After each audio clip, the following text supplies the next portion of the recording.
आता हे मोंढा आपला आपण काय करायचं, चेक करून घ्यायचंय. तो कसं चेक करायचंय, तर आपलं मोंढा आलेला आहे 9 इंच तयार. किती? 9 इंच. तर पाहूया 9 इंच येतोय का आपला.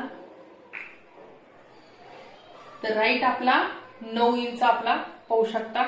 9 इंच आपला मोंढा तयार आलेला आहे आणि ब्लाऊजचा सुद्धा 9 इंच आलेला आहे. कसा मोजलाय आपण परत एकदा दाखवते. इथे टेप ठेवायचा बरोबर आणि त्या आकाराने फिरून घ्यायचा. पाहू शकता या आकाराने आपण बरोबर त्या आकाराने फिरून घ्यायचा. तर हे आपला 9 इंच आलाय आणि आता तुम्हाला इथे दाखवते, म्हणजे आपण माप घेतलेले ते जे बरोबर आहेत का ते पाहूया.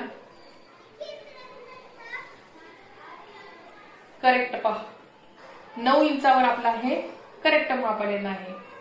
तर हे होती परफेक्ट माप काढण्याची पद्धत. एकदम सोपी. ज्यांना म्हणजे टेपही कळत नाही त्यांच्यासाठी सुद्धा हा व्हिडिओ आपण बनवलेला